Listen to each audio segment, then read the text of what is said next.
राधे राधे। जय जय श्री राधे। श्री हरिवंश राधा वल्लभ लाल की जय हो।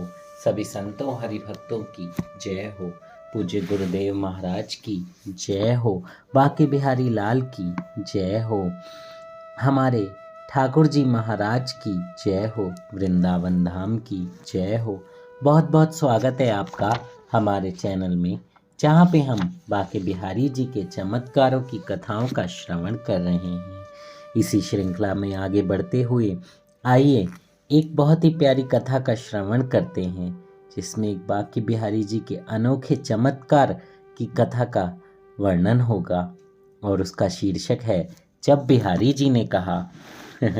बिहारी जी तो सब कुछ ही कहते हैं हमसे, हमारे अंदर बैठे बैठे कहते हैं, अरे मेरा बच्चा है तू, नाम जप कर।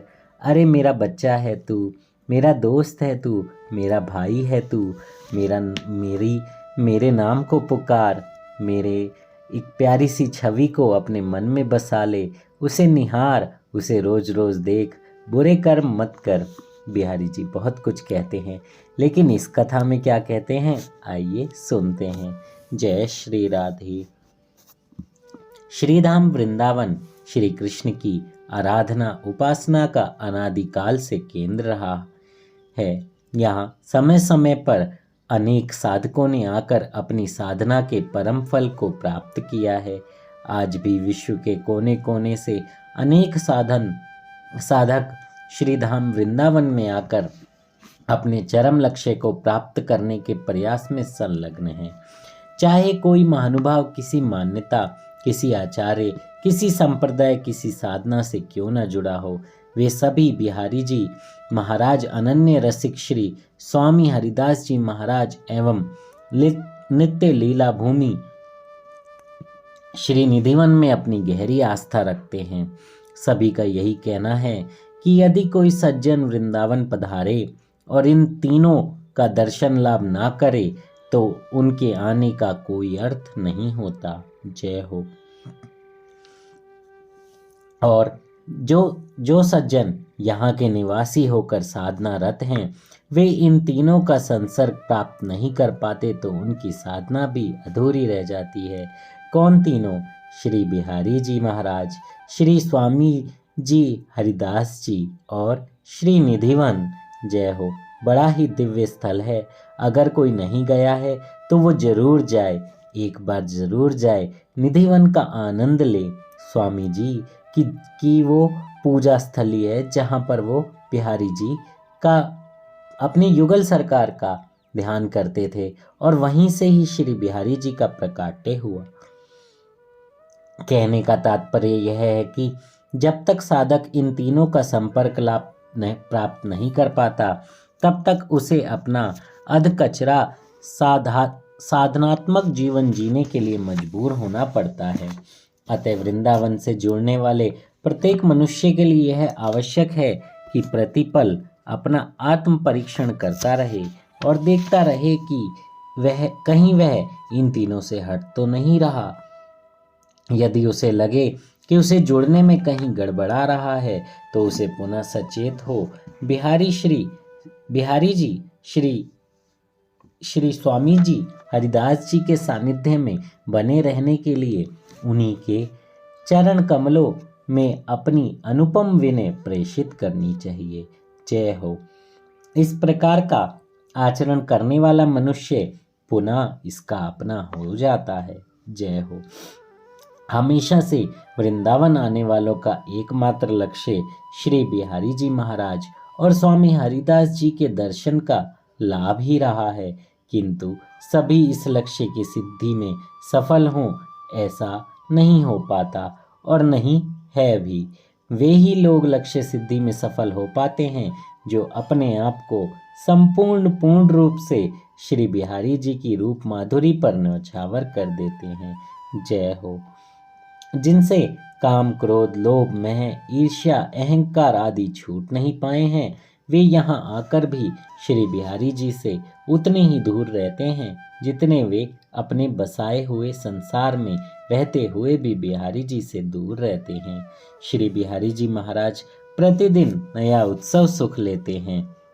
इसमें यदि होली हो तो केसर कीच, चोबा, चंदन, अरगजा, कुमकुमा, रंग बिरंगे गुलाल, इनसे होली का सुख लेते हैं। ये होली में इतने मस्त हो जाते हैं कि फिर इन्हें किसी से बरजोरी करके यदि होली मनानी पड़े तो हिचकिचाते नहीं हैं।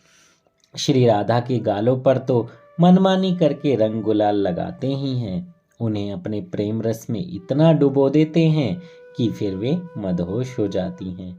श्री स्वामी जी हरिदास जी महाराज इस सुख को देखकर तानपुराले गाने लगते हैं। जय हो। ये मेरे वाणी में इतना सामर्थ्य नहीं है कि मैं ये पद गाऊं, लेकिन श्री बिहारी जी महाराज के चरणों में प्रार्थना करते हुए और स्वामी हरिदास जी महाराज से क्षमा याचना करते हुए मैं ये पद गाना चाहता हूँ, क्योंकि ये पद गाऊंगा तो आपको आनंद आएगा। इसी आनंद देने के लिए मैं ये पद गाना चाहता हूँ। अगर मुझसे कोई त्रुटि हो जाए तो क्षमा कीजिएगा।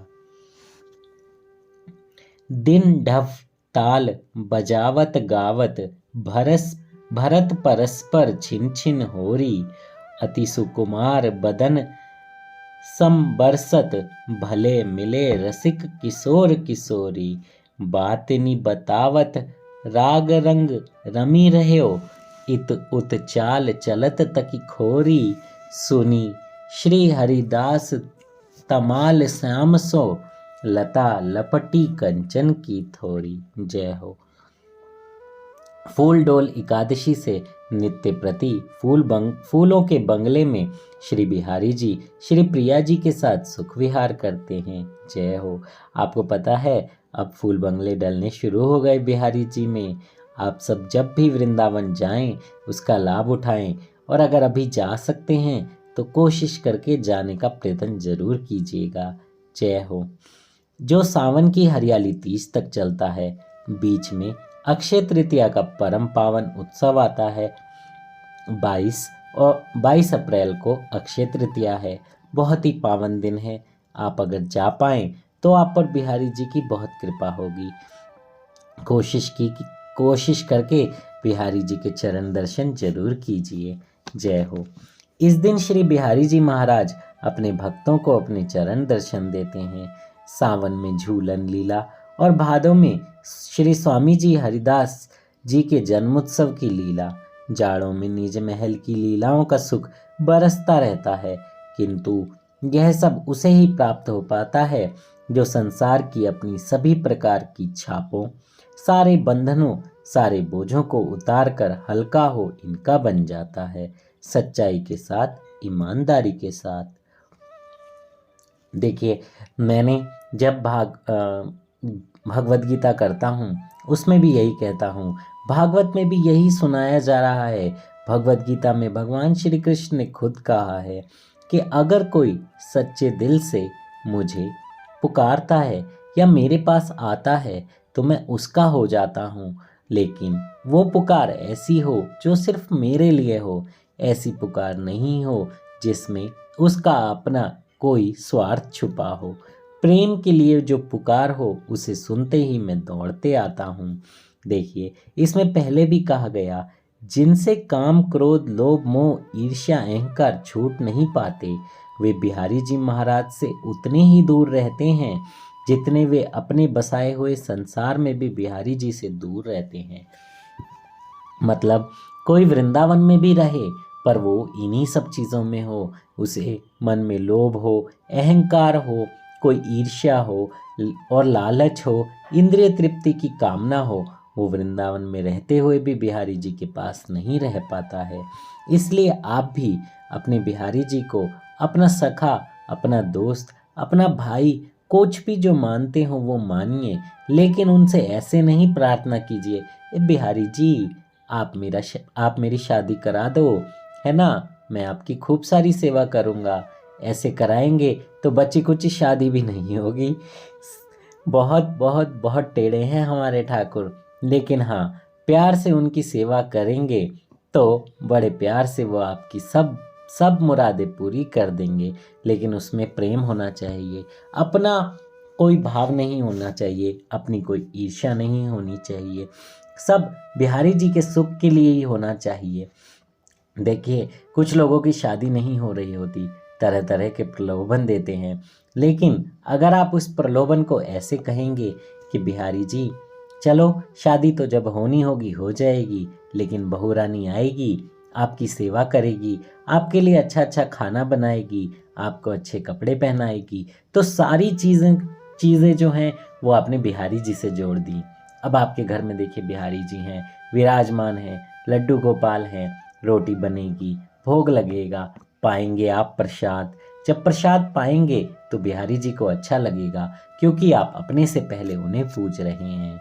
आपके घर में जो भी अगर शादी होती है, घरवाली आती हैं, अच्छे अच्छे कपड़े लाएंगे आप, बिहारी जी को यानी अपने लड्डू गोपाल को पहनाएंगे, बहुत सारे श्रृंगार करेंगे, मुकुट पहनाएंगे, मालाएं पहनाएंगे, तो उनको अच्छा लगेगा, क्योंकि उनकी सेवा हो रही है, पहले उनको पूछा जा रहा है, लेकिन उस सेवा में अपना कोई स्वार्थ नहीं हो।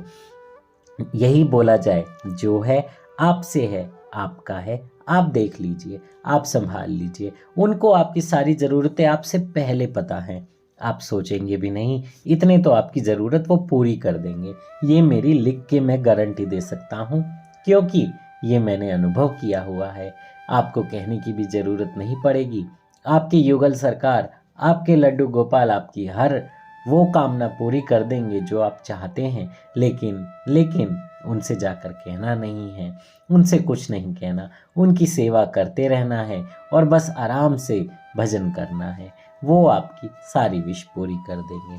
उसमें आपकी ना तो कोई ईर्ष्या रह जाएगी, ना इंद्रिय तृप्ति रह जाएगी, और ना आपको उनके आगे हाथ फैलाना पड़ेगा।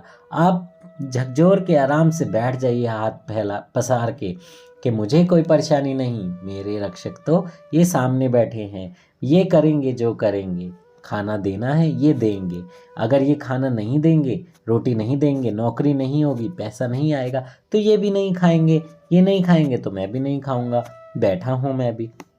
तो वो अपने भक्त को कैसे बिना रोटी के रख सकते हैं? वो खुद बिना रोटी के रह जाएंगे, पर अपने भक्त को भूखा नहीं रहने देंगे। आप आजमा कर देखिएगा, लेकिन मन साफ करके, कुछ भी मन में नहीं रख के, कोई भावना नहीं करके, सिर्फ सेवा भावना करके। जय श्री राधे। सॉरी, मैं भाव में बहुत ज़्यादा बोल गया, पर जब भाव आता है तो अपने आप को रोक नहीं पाता हूँ, क्षमा कीजिएगा। आइए कथा श्रवण करते हैं। श्रीमती राजेश जी भी उन अनेक संतों, महापुरुषों, साधकों के प्राप्त किए मार्ग पर चल पड़ी हैं, जिस पर चलने वालों की कोई पहचान नहीं रहती, जिस पर चलने वालों को सिर्फ श्री बिहारी जी की पहचान मिली है। वे बिहारी जी के लिए ही चलते हैं, श्री बिहारी जी के लिए ही जीते हैं, श्री बिहारी जी के लिए ही गाते हैं और श्री बिहारी जी के लिए ही तड़पते हैं। जय हो। ऐसे भावों पे तो बलिहार है, दंडवत करना चाहिए ऐसे संतों को, इवन वैष्णव जनों को, कोई भी हो जिसका मन इतना साफ हो, उसके लिए तो आनंद ही आनंद है और हमें उन्हें गले लगाना चाहिए। जय हो। जब मैं अप्रैल में उनसे मिला तो बातों ही बातों में वह कह उठी, अविनाश जी, श्री बिहारी जी बड़े दयालु हैं। मैंने पूछा, क्या हुआ, क्यों, क्या कृपा कर दी आप पर उन्होंने?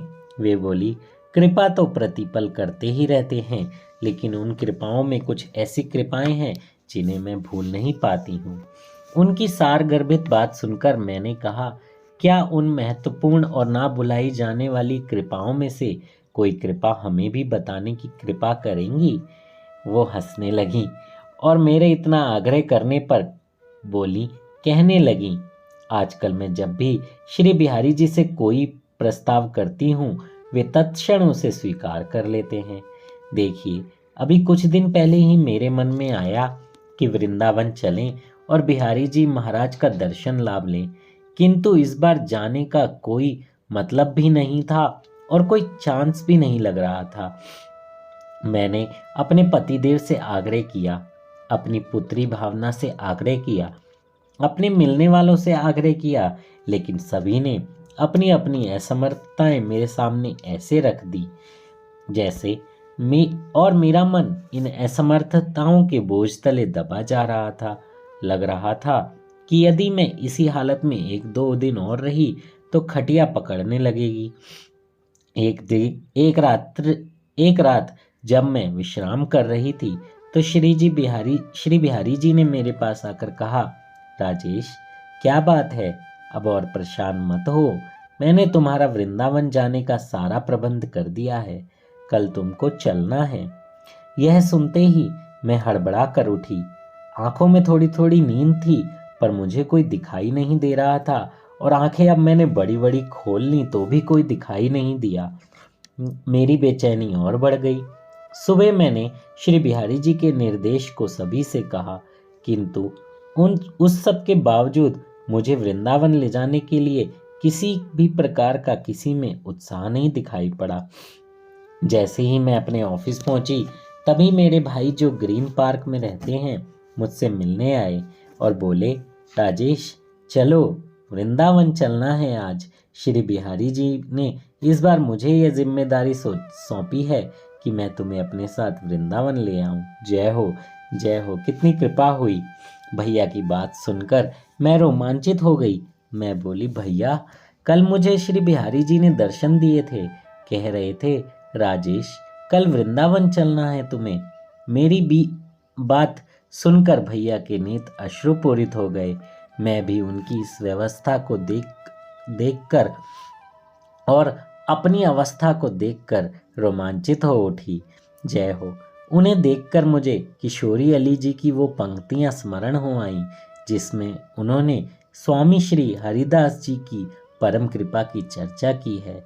श्री स्वामी हरिदास जी महाराज निकुंज की ललिता सखी हैं। इनकी कृपा के नित्य वृंदावन स्थित श्री निधिवन निकुंज और उसमें अहर्निश प्रेम रस लीला मग्न श्री कुंज बिहारी और कुंज बिहारिणी जू से बाह्य और अंत किसी भी प्रकार का सामीप्य स्थापित नहीं हो सकता।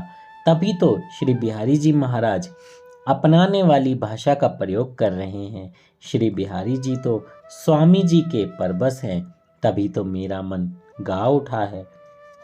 जय हो। श्री हरिदास कृपा निधि सागर हैं। श्री हरिदास कृपा निधि सागर हैं। श्री हरिदास कृपा निधि सागर हैं। बांके बिहारी हमारे प्राण धन हैं। जय हो। जय श्री राधे। जय श्री हरिवंश। मैंने भाव में आकर कुछ अगर गलत कह दिया हो तो मुझे क्षमा कीजिएगा। कथा बहुत बहुत दिव्य है, बहुत प्यारी है। ऐसी कृपा जिस पर भी हो वो बिहारी जी का सबसे लाडला होता है, क्योंकि बिहारी जी स्वयं आकर बोल रहे हैं, कल तुम्हें वृंदावन जाना है। तो लगा लीजिए ऐसी कृपा किस पर हुई होगी। किसी पर हो और आपको पता चले तो उसके दंडवत हो जाना, ऐसे दंडवत हो जाना कि बस वो कहे, वो अपने हृदय से लगा ले और एक भक्ति का संचार आपके शरीर में हो जाए। जय श्री राधे। श्री हरिवंश। राधा वल्लभ लाल की जय। सभी संतों हरिभक्तों की जय। जय श्री राधे।